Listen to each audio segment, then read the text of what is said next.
Zach, a lot's changed since our first conversation, dude. I heard you say that you felt like you had a decade of change in 2 weeks. Yeah, when did I tweet that? That was like beginning of this year, That right? was, I think that was like 5 months ago. So I Yeah. think, yeah, beginning of this year. Yeah, I did. That's how it happens, is I made big decisions in my personal life and things that I theoretically could have waited, like I said, a decade or waited a long time for. And you make that decision, and then it's like one act of extreme agency can put you on this path to just be fucking unstoppable and do all these things that you've waited to do. And so that's why I said I made a decade of change in 2 weeks, because that's kind of what it felt like. Maybe a decade's a little drastic, maybe like 2 years, but still, yeah. And it's funny how a lot of times it's like a negative event too. It takes that like negative energy to almost like slingshot you into that positive change, right? 100%. Yeah, that was like a tweet. I think I retweeted like a brute force tweet. Is that what you're talking about? That is not Like, actually. it was like, I forget exactly But what I it do said. love some brute force, dude. I've been loving his content. He's great. And it's like, I forget what it said, but it's just like the slingshot effect. The further you get pulled back, the further you go. And it's pulling yourself back and then making the decision to let go. That's the hard choice. And then, then you go. Yeah. And so that was like kind of a moment I had last year. I was watching your YouTube in preparation for this, and there was the one, I forgot what the title of the video was, but you talked about how last year you didn't feel like you were doing too much, and I was like, damn. But that was the year where like kind of all the animation stuff clicked, and it seemed like things from an outside perspective were starting to kind of come to fruition, and that you were kind of starting to enter into that like we're grinding. Yeah, I think I started the year doing a lot, and I had a strong, I call it obsession arc, where basically all I cared about was putting out one of these animations. You're saying of last year. This was last year, 2023. And all I cared about was putting out one of these videos every single day, these animated videos. And doing that completely changed my life. I genuinely think like finding that format and hammering it probably put me like 5 years ahead in my career. Like literally in terms of opportunities and reach I have and everything I'm doing now. And so, yeah, I went super hard. But then after that, I definitely coasted on it a little bit. And I made a mistake, which is like the Charlie Munger's like number one rule of compounding is just don't stop compounding. Like once you have the thing that works, put all your money into it and all your time into it. And I kind of stopped, and I got pulled into like these new opportunities I got because of the result of the success I was having, when instead I should have just kept freaking hammering as long as I could have. You could call it shiny object syndrome, whatever. And so, yeah, that's why I felt like the second half of last year, I coasted a little bit on this like new success, this new like status I had. And that kind of boiled up in me until, like I said, start of this year, I kind of switched again and went down this new route with running and doing some more video stuff, which was what I needed. And I think that's kind of what it is. That's what it always is. You grow and then you get stagnant and comfortable and realize you have to make another jump. And it's always a game of ladders, just like that. That's at least how my growth has been. The compounding stuff is fascinating as well, because like, especially, I love how you've been thinking about things from like such a bird's eye perspective and thinking about like the 10-year game. And when you think about things from that perspective and you just like keep continually each day showing up for that, the compounding just happens. But it's funny that you said that you coasted the second half of last year. Was that the kind of getting away from doing the animations? A little bit, yeah. And it's also in some ways was getting back to what I was meant to do, because my core compounding skill is writing. It's like my beliefs is, and since I started the content 5 years ago, it's literally I'm going to write online something that I'm proud of every day forever. And if I just do that, everything I want will work out. And that has proved unbelievably true, especially lately with some of these opportunities I was telling you about. They're the result of nothing else than my writing. They're not because of the animation. They're not because of the running. They're literally just because of words I typed on the internet. Yeah, that's it. And yeah, they're sort of the result of the other two, because those things helped me reach more people with my writing. Even the running did. The running is where I get a lot of ideas. But the core of it is always this one compounding obsession. And you look at the people at the top, it's almost always the same story. is there is this one thing that they never stop doing.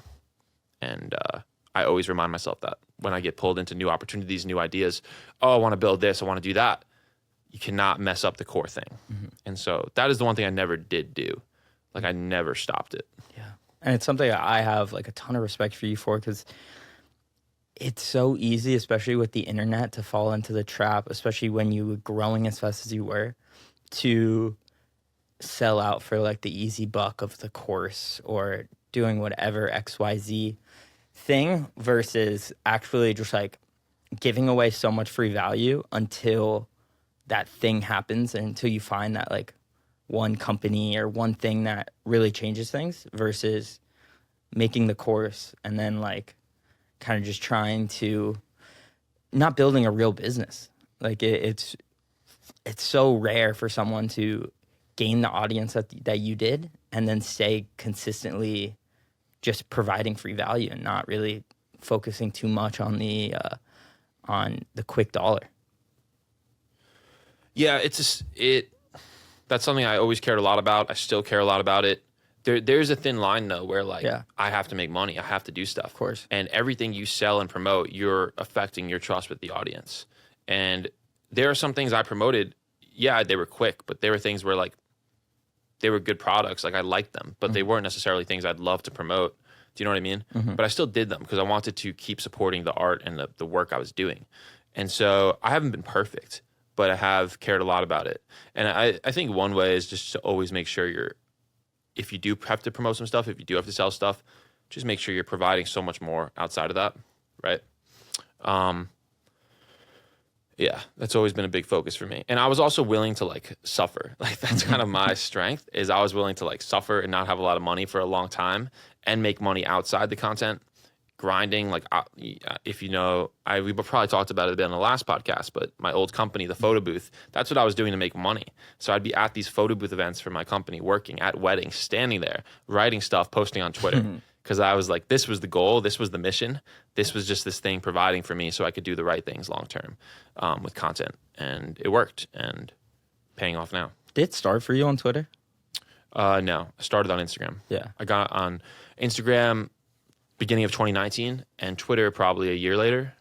Yeah. It's funny though, because it's writing that really like is the separating factor.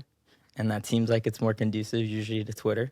But you've kind of found a cool way with, especially the design stuff, to make that pop on Instagram. 100%. Yeah. I mean, it's whatever platform you're obsessed with is probably what you should focus on. I was just not on Twitter when I started. I think if I could go back, it would be really cool to have a massive audience on Twitter. I mean, I have a good Twitter following, but yeah, Instagram's a weird platform. You can reach a lot of people on there, though. There are a lot of people who just don't touch Twitter. And so, yeah, I don't regret the way I've done things. It's just how I did things. Yeah. Dude, marketing is something like I very much admire from you. Like just, I don't know if marketing is the correct word for it, and maybe you could correct me, but like you took this concept of obsession and you found a way to like package it without exhausting like the idea, without having people be like, all right, like I'm over this, which I feel like is a lot harder in reality than it sounds like in your head. Like, how do you think you were able to kind of keep this core message that is so simple in some ways, and keep like posting content daily, consistently, and high quality content that is so aligned with that? Yeah, without people getting sick of it Without as well. getting sick of it. That's what I mean. I do repeat it a lot. It's like, I think it's because it's at the same time, it's so singular, but it's so broad. Like the things I tweet about and the stories I like sharing and the memes I like sharing have been around forever. The story of obsession has been around forever. It's just no one is like packaging it and labeling it like I am. And that's like the game I'm playing. So it's like, it's the content people already like. And I think that's why people don't get sick of it. Because it's like, I think that's why. And I also try to take from a lot of different things where I'm not like repeating the same idea over and over. You have this core concept and just saying it 1,000 different ways. That's what I'm trying to do. And I think a lot of this is just like taste. Yeah. Like I'm a consumer of my stuff. I can feel when it's like cringe, and I'll delete or I'll not post it.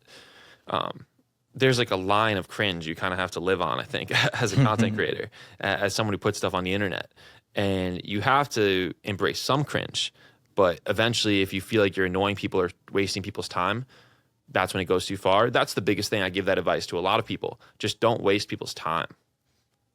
I feel like there's so many people who put out content where it is purely selfish. You can tell they're posting just because they want to fit into like a content calendar or something, versus everything I post, none of it is scheduled. It is all just from the intensity of, I love this thing. I love this idea. I love this thing I wrote. I read this thing in a book. I need to tweet it right away. And I think when you share stuff with that like momentary passion, people can feel it. And when you do that every single time, people expect it from you. And that, I think, is why people don't get sick of it, because it's not fake. I love that you brought it to taste, because like no one ever talks about taste, how important that is from like a marketing perspective. But really, it's like the people with really good taste can go so far. Because like, I think we might have talked about this in our first episode, but like creating content is more of like being like a DJ than an artist. Like you're taking all these ideas from other places and combining it into your own, versus like sitting there thinking of an original thought. So having that really good taste is really like at the foundation of everything else. 100% is. That's especially what I'm doing now with Obsession. Like I'm just trying, especially I'm going to start this new thing soon, which is even more like curated stuff. That's all I'm doing. I'm just gathering this stuff and kind of, like you said, mixing it together, sharing it out there. And what is that? Can you talk about? Is that? Yeah, it's going to be called Obsession Core, and it's basically going to be like the Instagram's already there. There's no content yet, but it's basically going to be a home for like a brand, an actual brand of obsession that's not just me talking about it. Yeah. And it'll be a way for me to do different things, whether that's launch products or launch different pieces of media, just to give it an actual brand. Kind of like Ryan Holiday has Daily Stoic, right? It's not just stoicism. He has a thing. He has a home for it. I've kind of been missing that, I think, for Obsession. And it'll be good to have. So that's like a big focus for the rest of this year. And that's 100% what that project is. It's just taste. It's my taste. That's it. And if people like it or they don't. Yeah, you've been tweeting like quote retweeting those like cool pictures that are Obsession related For months. And it's all because I wanted to start this thing. I love it. People don't realize. I didn't realize that. It's a long game. That's cool. It's very cool. Yeah, just like it's almost very like, I don't know what the like seductive, or like that whole concept of just like saying no to everything but this mission, and like saying no to even like earthly possessions. And like a lot of those photos you show are literally just like a bed on the floor with a laptop. I got an apartment. That's all I did for like a month. It was great. It's really interesting, and I don't know why it's so seductive to like us, and I don't know if it's a masculine thing. I assume it is, but like I see those pictures, I'm like, damn, I just kind of want to get like just grind away in a room like that. It's definitely something that speaks to us at like a core level. There's something beautiful about it. That's what I'm trying to do. I'm trying to romanticize the hardship, basically. Yeah. And it works, and you can tell. Every time someone tweets one of those pictures of a mattress on the floor with the right caption, it goes viral. Every time, because it's what I think all men truly want. Yeah. You can't do it sometimes with women or whatever if you have a family. But it's like, that is all you need. There's no distractions then. You just wake up and go. And there's something nice about that. Yeah. I've been reading this Bobby Fischer book, who I just tweeted some stuff today about it. He's just like a chess prodigy, one of the greatest chess players of all time. He kind of went completely insane. So you have to kind of just like, you can't completely ignore that. But I like to just look at the obsession and how great he was. And he just knew nothing outside the world of chess. It was all he did. He didn't know about culture. He didn't know about movies. Mr. Beast, same thing. When he went on Joe Rogan, he didn't know. He didn't see this show. He didn't see that show. And it's the same idea with having just a mattress on the floor. You sleep there, and that's it, and that's nothing else, and you get back to your thing. And yeah, when you're in that state, I've only truly been in that, I think, for a few periods of my life. The reason I talk about obsession so much is because all I want to do is get back in that state. But it's a hard thing to find. It's very hard. It's very hard. And when you are in that state, though, it is the most beautiful thing in the world, I think. Yeah. It's yeah, that you have these like, a lot of people talk about like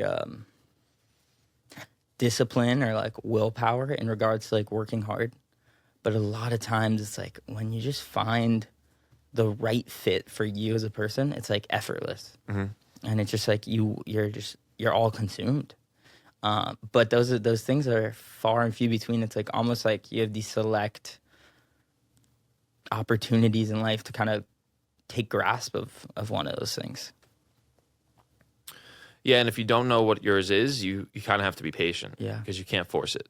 Because then you're just kind of wasting time. Obsession kind of has to be obvious, I think. Yeah. It's not something you sit down and plan out. It's an opportunity that comes to you and takes over your life. And yeah, you know it when you feel it. Yeah.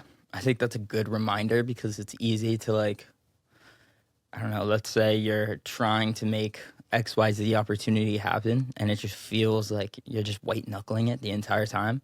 And you see like people talk about obsession, people talking about just like monk mode, grinding all day. And it's easy to feel like you have to do that. But if it's not that thing for you and it feels like totally white knuckled, it's probably not for you in the end. I think that's true. Yeah.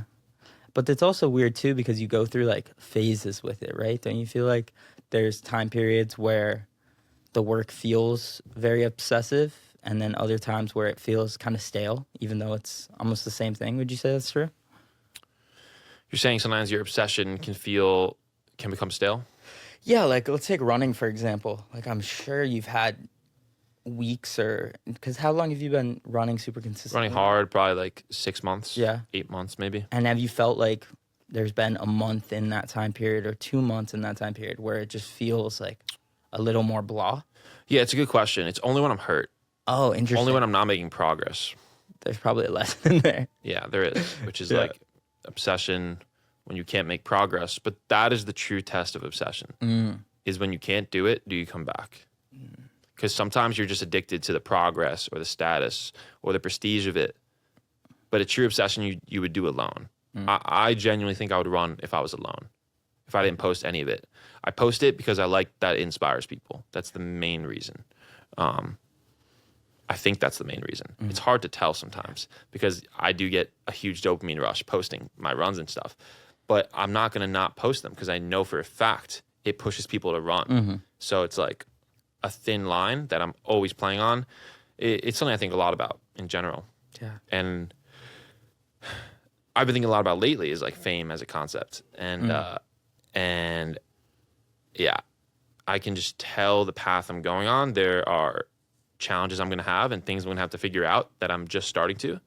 And like what you're doing for yourself versus what you're doing for an audience can be very hard to decipher sometimes, but it's super important. Yeah. Yeah. Did you see Hamza on Chris Williamson's podcast? No. So I just saw this clip of it. It was like maybe like a 30-minute segment of their like 2-hour podcast. And it was Chris and Hamza discussing how Hamza has no idea nowadays like what's him versus what the algorithm is, because he's gotten rewarded for a certain type of video so often that he no longer can tell whether like those are the videos he's excited to make or if his excitement is from the dopamine of the views and the likes and the comments.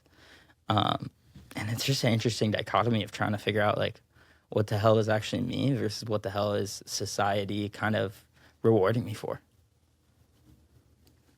Yeah, it's also the question of you create stuff on the internet and you get rewarded. It's kind of what you're saying. You create stuff and you get rewarded for certain types of content. And if you were the creator, if you were the person talking about it, you slowly morph more and more into that specific type of content. Yeah. And is that good? Is that bad? Like I genuinely am becoming this kind of character where like the stuff I went to a party, whatever. I don't go to parties ever. It was just my friend's thing. And these people come up to me and they're like, oh, the obsession guy, blah, blah, blah. They know all about my Twitter. Yeah. And in some ways it's weird because some of that stuff is so exaggerated. Yeah. And it's so like, I'm like making jokes all the time, but at the same time, it's very real. And it feels sometimes like a character that I can't escape. And so I play around with that idea sometimes. is like, how much do I want to actually become this character? But it's not a character, it's just me. Yeah. And so the goal is just to be the one person, to not be one or the other. But it is interesting how it's, for me, that one person shifts more and more into the content I make. And it's a little scary sometimes. Yeah. Because I know the type of content I make and I know where it's going. And I imagine, like, someone shared a picture of that guy the food challenge guy. Yes. Dylan, my friend Dylan shared it. This guy, I don't know if he died. I think he died. Did he? Yeah. Shit. This guy, skinny guy, started making food challenges on YouTube. And he was skinny, whatever, would eat McDonald's. And then over time just became this monster, super obese person because he was making videos and getting rewarded for it. And then I guess he died. I don't know if he died, but whatever. Rest in peace if he did. And yeah, it's like, where do I go in 5 years if I keep talking about obsession like this? Yep. I don't know, but it's going to be interesting. Have you ever heard of the Michelangelo effect? No. Kind of reminds me of this, but it's in the context of relationships. Yeah. And I think like the rule is that you over time start to morph into the idealized version of what your partner wants out of a partner.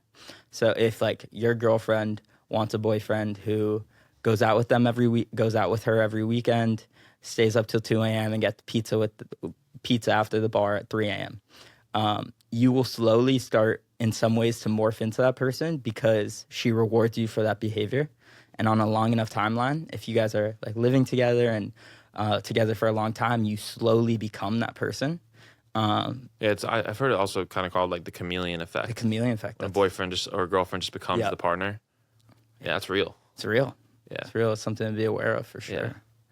Yeah. And then so what have you been, like when you've been thinking about that in the world of kind of fame, like what conclusion do you draw to? Because you're kind of in some ways kind of deep in the personal brand side of things.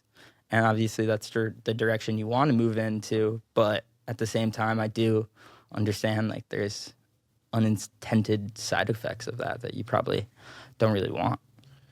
Yeah, this guy, John Fio, tweeted the other day. He's like, the big secret of Hollywood is that everyone hates being famous. And yeah, I know people who, they're not Hollywood, but they're pretty famous and they just hate it. And it's kind of sucks that it's like the result of the art, the work you put out into the world. Eventually, you do it so well that everyone knows you. But then you have this unintended side effect of not liking fame, not being able to do normal things. And yeah, I just think for what I want to do, I decided like a year ago when I changed my Instagram. It was probably after we did our podcast. I changed my Instagram handle to Zach Pogrob, went all in on, it being me, personal brand, my writing. And I think that was the right call. I think for my mission, there has to be this founder, this leader who is a product of the ideas. Yeah. That's what Sahil Bloom always says to me. You need to be a product of your idea. And that's what I'm trying to do. That's why that's why I'm running the way I am. That's why I put out stuff all the time. It's because I want to show what obsession is. But at the same time, your work always has to be bigger than you. And that kind of can save you from the fame trap, I think. The fame trap is when it becomes all about you. Yeah. But what's good about like my stuff is whenever someone does come up to me, wherever in the city, almost always they bring up obsession. And very often they don't know my name at all, which is great to me. And I think the way I'll do things is, because truthfully, I still don't love putting my face out there all the time. It's not natural to me. And there's a lot of resistance. And I think it's because truly I don't necessarily want to be that person. Yeah. But it's necessary right now. And so I think I will go through a period of time where I'm out there a lot. And then there will be periods of time where I step more into the shadows, and it's all about the writing and all about the brand. And Zach's kind of he started this thing and then he disappears. Yeah. And I think that's what amazing communities and brands kind of are in some ways. You need this person to light it and spark it and lead the way. But eventually the community becomes big enough that that person doesn't need to be there as much anymore. And like this world of obsession can exist entirely without me. And that's why I'm, like I said, launching this other brand and doing all this other stuff. Because that I think is important. Yeah, I'm trying to think of a good example of that. Kind of reminds me when Kanye was like, my goal is to be, forget what his wording was exactly. He's like, but you don't know the guy who invented the sidewalk. I love that. He's like, because the idea got so much more important than he is. Yeah. And he's like, that's my goal. When the idea itself supersedes me in every single way. Yeah, I think for him in a lot of ways it did until he kind of went crazy. Yeah, true. But he went crazy, and then it made it about him. Yeah. And it's weird how those two things are so close together. I think it's Rogan puts it, madness and genius are next door neighbors and they borrow each other's sugar. 100%. Yeah, this is an idea I think about all the time. And a lot of it, I think, is just because of the traits that have to do with like madness and psychopathy. I don't know how to say that word, are very aligned to obsession and someone who wants to take over the world. And sometimes you just can't have one without the other, and I believe that. And I think if you are this person who has that, all you can do is try to be hyper aware of it and hold back when you need to hold back and control it as much as you can. But the more and more I read about it, if you have this in you, it's just who you are. And like I said, all you can do is learn and try to control it. Yeah. I think it's a good thing to hear for like younger guys who want to get into like bettering themselves, get into the self-development world, start lifting heavy, eating right, running, reading a lot, and they feel kind of like isolated from the rest of the people around them because that isn't common. And when you hear about how it's almost like a necessary evil to achieve anything is being a bit different from everyone else. Yeah, I think you have to go through I call it the dark place. You have to go through that period of isolation where you're just alone in the gym for like a few years, basically. Yep. And yeah, you have to, I think. Mm-hmm. You need that extended time alone for the delusion to like build and grow in your brain and to become normal. If you hang out with too many people, then their reality kind of comes into yours. Mm-hmm. But for me, between the ages, like, I'm trying to think, like end of college, like 21, early 20s, basically, let's say, I spent a lot of time alone, working out at night, and just had all these ridiculous ideas in my brain 24/7, and no one stopped them. No one stopped them. And I think if I had been in a lot of relationships, or if I was around people all the time, or was doing more normal stuff, I don't think I'd be doing what I'm doing now. No. But instead, I was alone. I was working out. I was doing photo booth events, driving all weekend, standing at weddings, working. It was just like this separation, this separation from society. Even at the weddings, I wasn't a guest. I was working. I was like the different one. And yeah, I pretended to be a guest and would freaking like get food and talk to people. But that was a fun job, fun business. But I was still different. Yeah. And you have to do things that remind you that and that give you the opportunity. Like I said, solitude, that's where it all starts, I think. Yeah. Cultivating that solitude. Solitude is oxygen for the obsessed. That's like the line I have, and it's truth. And a great way to create that solitude, even in like a superficial level, is like train really hard. Like because it just kind of creates this, like for example, if you go on a run at 5 a.m. and then you go into your 9 to 5, let's say you just ran 10 miles and then you walk into the office, there's something about you that you know in your head is different from all the rest of the people. You have a chip. You have something, and then I feel like that builds this space to then almost realize like, oh, I could do more. Like I can kind of create different things, and I'm like, I can do better stuff. It also makes normal life seem simple. When you have this obsession and this thing you're doing that is different than everyone else, that you put all your energy into, and it's outside of like your career, then you go into like normal life and it just feels soft. That's why I like running so much. If you go and kill yourself on a long run and freaking burn your feet into the ground and then go into work is like nothing. Yeah. It's just like whatever, get it done. That's it. It's the truth, dude. It's the truth. So I want to talk about running. Sure. So what have been the takeaways from, I know you've been real focused on like lifting weights for kind of a bunch of years now, and then these past 6 months you kind of transitioned to a lot of running. What insights or things you kind of have gained from that pursuit? Yeah, I think it's kind of just become now like a way of life, and I didn't really run much a year ago. I was kind of slowly getting into it, wasn't that fast. Was an ex-college soccer player, so I had some fitness from that. But then when I signed up for my first marathon in last December, the marathon was December 3rd. It just took over my life. Like the month before that, training for that took over my life, and since then hasn't stopped really being my like, core, honestly, obsession this year. Probably above anything else, honestly. Yeah. Where it's what I think about a lot. It's what I spend a lot of time doing, especially now. And it's changed though. I think with fitness, you always have to go towards what you're most curious about, right? You have to like train for what you're most excited about and most curious about. And that changes over time. For me, that was marathons, and it still kind of is. So I did my second marathon in May this year after I was supposed to do it earlier, but I had twisted my ankle, was out for a month, but came back, still really enjoyed training, did a great second marathon. Ran it fast as hell. Yeah. Especially for your size, too. Yeah, That was impressive. Yeah, it was good marathon. It was tough. The marathons for me are so sacred. Like both changed my life in small ways. Yeah. The first completely changed my life because that first marathon, I hadn't done a lot of training before it. I'd done like one long run over like 15 miles, right? Now I've done that like probably 100 plus times. I've done long runs like that. But back then I'd never done it. So for me to run 26.2 miles was literally like a spiritual journey. No headphones. I was just like, I went somewhere else after that. And that helped me make some of the decisions I was talking about, make changes in my life after that, because it was so painful. But like I said, it reset everything on how I view the world. And since then, after the second marathon, I got pulled towards just distance. I just started to really wanted to see how far I could run, how long I could run. And that has a consequence, which is I got hurt. I got tendonitis in my foot and my knee a little bit, which I still have some of. And yeah, I had to sit out for like 2 weeks in June because I went just, that's the thing with obsession. Obsession, you know you have it when you literally can't control yourself.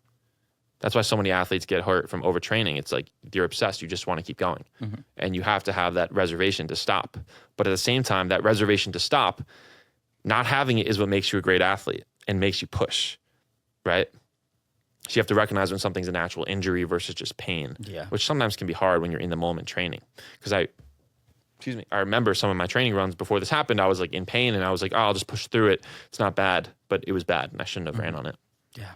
But anyway, right now my goals with the running are, I'm enjoying running more than I ever have. It's very hot out. It's different running in the heat, but I genuinely, Kind of nice. I love it. It's difficult though when you're training hard. Takes a lot out of you. You need to fuel right. But right now my goals are run as much as I can. I want to run across Long Island soon, hopefully this month. Montauk to New York City, about 128 miles. I was actually working today to like finalize the date. And after that, dial in for the marathons for the fall and try to do a better time. That's kind of my plan. Let's go. I've heard Nick Bear talk a lot about the running as movement meditation. And I love that frame because like there's not that many other times in your life where you are in common life now with phones and stuff where you have an hour with no music and you're just running and there's a bit of difficulty there that's kind of something to think about and like battle with. It's an interesting pursuit for sure that we definitely don't get too much of. Yeah, it becomes part of your life. It becomes part of your routine. That's why when you can't train, it messes people up. Yeah. I couldn't run for like 10 days and I was like super distraught. But at the same time, I channeled the energy well and into other things. And it's good to have that break, good to have that reset, I think. It's fascinating how a lot of addicts, like, it's funny how like with people who have like drug addiction or alcoholism, there needs to be on the back end of things a new place to put that energy to. And it's super interesting how like marathon running, long distance running becomes that outlet for a lot of people. It's like they almost have become obsessed with obsession in some ways. Yeah, I mean, especially the ultra distance stuff. You see a lot of addicts in that. Yeah. It is not a healthy sport at all. I don't think I would do it. I say I don't think I'll do it long term, but I probably will because it's just there's something exciting about covering a lot of ground. But yeah, it's you replace one addiction with the other, and it's a drug. Even the shorter distance stuff, the way you feel after a run is 100% a drug that you get addicted to, and then you go out every day, and it's a part of your life, and you never want to change. And once you hit that, you really don't look back. Yeah. Not everyone hits it, and some people go through waves, but I've hit it where I have to run or I don't feel great. Yeah. New York City is such an amazing place to run. Like it really has like something special about it when you're running through the city, especially on the West Side Highway or certain areas that you kind of break free a little bit and you're not. It's the best. Yeah. Because everyone, it's also like the feeling of freedom. It's the feeling of being different. Everyone's walking, but you're just seeing the whole city on a totally different way. That's the way I kind of see it. When you walk, the city feels big, but when you run, the city feels very small. I could run from my apartment, which is like towards the bottom of Manhattan, all the way to the top of Central Park in like an hour, 2 hours. It's not long. Yeah. Probably less, like an hour. And when you think about that, it's like, holy shit, I can run across Manhattan in the morning. Mm-hmm. Yeah. It's pretty wild to think about. Yeah. You can't do that walking. You could, it'll just take you all day. Yeah, it'll literally take you all day. But it somehow makes this massive city seem very small, and it gives you this sense of agency, the sense of like, I can do shit. You cover so much of the city in a morning run, and then you go and sit down at your desk, and the world feels very simple. And that is why running in a city is so addicting. And there's also so many routes to take. There's so many places to go, so many times to go. You can go at sunrise, you can go at sunset, you can go over this bridge, that bridge. It is 100% a playground for running. That's how I view New York City. And yeah, one day I'll probably move out and get bored of it and want to be in nature. But for now, I love it. Where it's at, yeah. Yeah. How has has it given you a new appreciation for New York City? Running? Yeah. I think so. Yeah. I think so. I've seen a lot more of it because of running. I feel like I know the city because of running. That's funny. Yeah. Like think about how many miles I cover. I think I ran 1,500 miles since last year, this time, which isn't that many. But a lot of that's this year. I think that's over 1,000 of that is this year. Yeah. Do you know what that comes to? Like per day or per month or? I don't know. All I know is right now, yeah, I don't know. I'm running a lot right now. Yeah. I ran 80 last week, 65 the week before. Before that, I was hurt a bit. I've done like 50, 60 almost this whole year. But yeah, it's a lot of miles. Yeah, it's a lot. But that's a lot of the city to cover, right? Oh, yeah. And I always kind of take different routes. And yeah. And so in some ways, you became like a spokesperson for New York City. A little bit. Yeah. It's fun. A lot of that's intentional. Yeah. I think it's good to be associated with the place. I think a lot about like I said, the story of everything I'm doing. And it's important to have characters. It's important to have a setting. It's important to have like lore, sort of. Lore is one of my favorite words. It's mostly applicable to like science fiction, where it's like, you know what lore is? It's like almost like a vibe, like a vibe in a way. Nah, not really. It's like sort of, but it's like the deep facts of like a story. Okay, no, that's not it's a little what I different. thought it was. Yeah. So it's like if you look up lore for like, let's say, I don't know, what's the movie? Lord of the Rings. You could look up lore on like all the individual characters and like all the individual stories, the old stuff that people forget. Like that's lore. It's basically like the deep stories and like little things that true fans appreciate. And I think you kind of need that for your brand.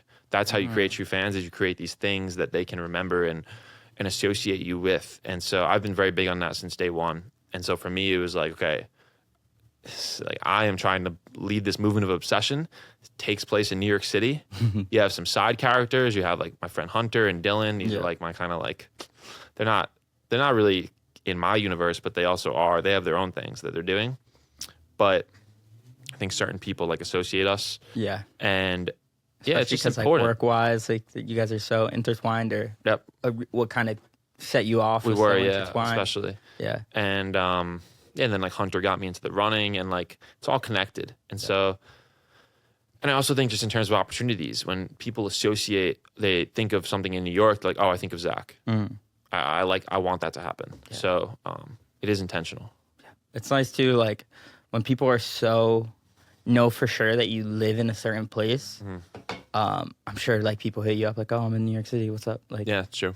Versus for most people with a brand, they don't know where they're from. Which is good in some ways. Yeah, good and bad sometimes. Like I've had to start saying no to more stuff. But has that been difficult or? Yeah, because I come from like a personality where I just say yes and I want to like make people happy. Yeah, I feel that. But I noticed I am going towards a place, and I want to get to a place where I don't need anybody, where I don't need to talk to anybody. where I can just build my own world, my own products, my own brands. And yeah, there's brands I collaborate with or I have some sponsors, but like outside of that, it's like nothing else. I think that's a great place to be. And so, but I think to get there, you have to say no to a lot. Yeah. And especially in New York, there's just always dinners and events, and almost all of them are a complete waste of time. Yeah. Basically all of them. Except there's sometimes you go and you meet someone who changes your life, so you don't know. But it's a weird thing. It's really odd. Like, I was listening to Dana White talk about how his like one rule is I never go to weddings. Never go to weddings. I like that rule. And then he was like, then it was someone really close to me. And he was like, shit, I'm going to make the exception and go. And then he met the Fertitta brothers, I think, who became his co-founder for the UFC. Because he didn't go? Oh, Because he went. He went to the wedding. It was the one time he went to a wedding. That's funny. But, like, it's like, I don't know. I feel like that's almost like a destiny side of things where it's like you say no to everything and then you end up going to that one thing that is where you're supposed to go. I think But so, too. it's just funny how things like that happen and you have to say no to things. The wedding rule, I love that. Yeah. You know, I've seen that too, I think. Weddings are such a waste of time. Oh my God, they're awful. They take too. so much time. I hate them. I'm not a wedding guy as well. No. I also went to so many with my old business. Oh yeah, true. Like, I get like PTSD a little bit. Like I've probably been to like 600 weddings, 500 weddings. It's a lot. God. Kind of makes you numb to like, it kind of didn't mess me up, but it kind of did. It made me like numb to like the human experience. Because I view weddings as so like it's like machinery. It's like, all right, another one. Man. Yeah, it's a little That's funny. super interesting. Yeah, it's weird. I'm sure that's like that with a lot of things when you experience it too much. It's like Yeah. super disconnected. Yeah, but at the same time, weddings are interesting. Yeah. Weddings are interesting. If you ever want to know, here's like a little dating tip. If you ever want to know if you should be with someone, go with them to a wedding and look at the vows and then imagine yourself up there with them and you'll have the exact answer you need. It's a great piece of dating advice someone gave me. Damn. It's like a fear that sets in almost. You just know. Yeah. Yes or no, I could see this or I can't. And then you know. That's the truth right there. Yeah. It's like Naval's thing where or not Naval. I think it's Derek Sivers where it's like a hell yeah or no. Yeah. And it's like You'll get a hell in that moment if you actually like are present, you'll get a hell yes or no in the back of your mind. Yep. 100%. Yeah. And really with like big decision that needs to be kind of the way you're viewing things as. Because if it's like wishy-washy with a big decision, it's like it's probably not the right choice. I think that's true. Yeah. And so you've been talking about the athlete, artist, entrepreneur. I love that whole frame, putting them together, because I think so many guys want to be like Renaissance men. And I feel like those are the three pillars that make you a Renaissance man in many ways. How are you thinking about those three things and putting them together for yourself? Because in many ways, you kind of cultivated that as your brand. Like it's obsession, and then there's the artist archetype, the athlete archetype, and the entrepreneurship archetype. You know? And there are others. Like there, to be fair, there's experimenters and innovators. There's like conquerors. There's people who don't really fit in those categories.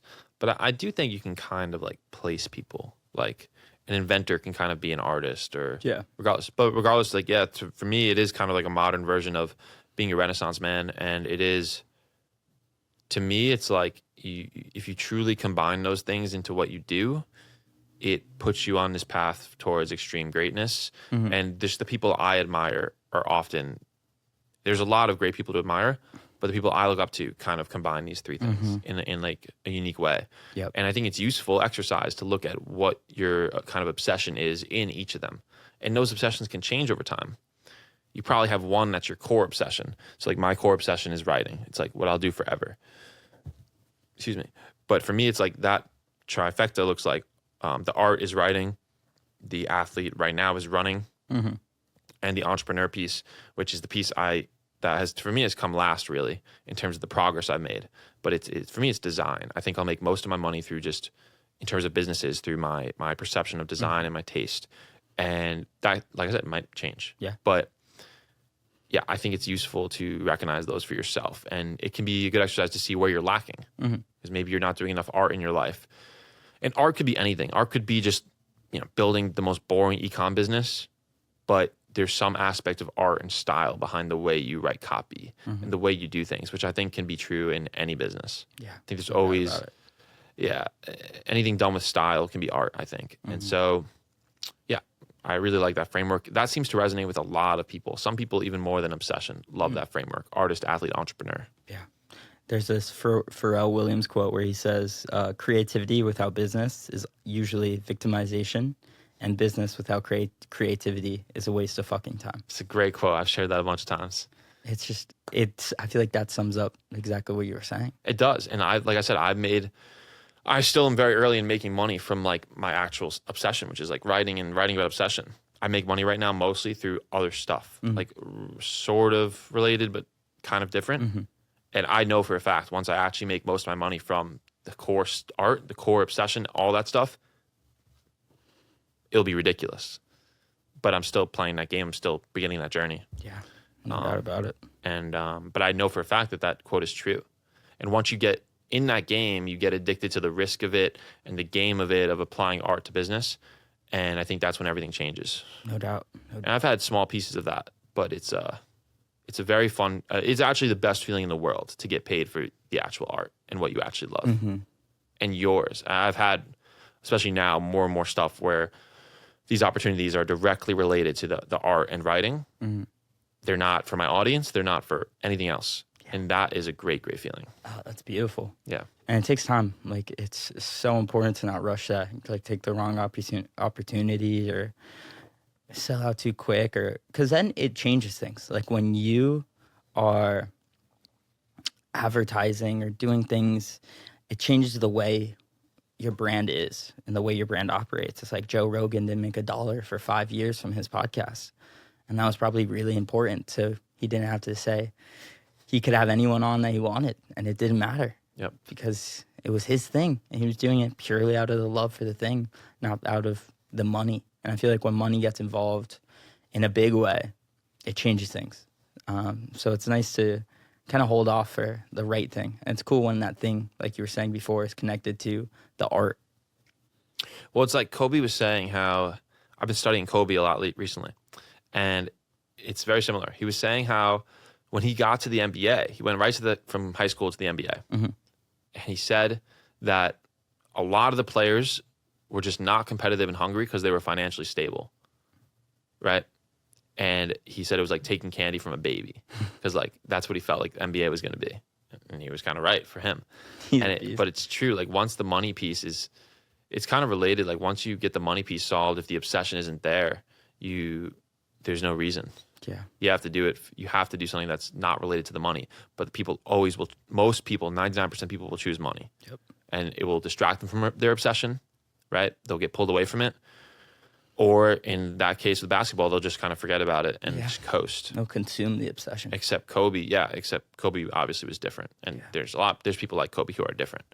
But I just love the way he described that. Yeah.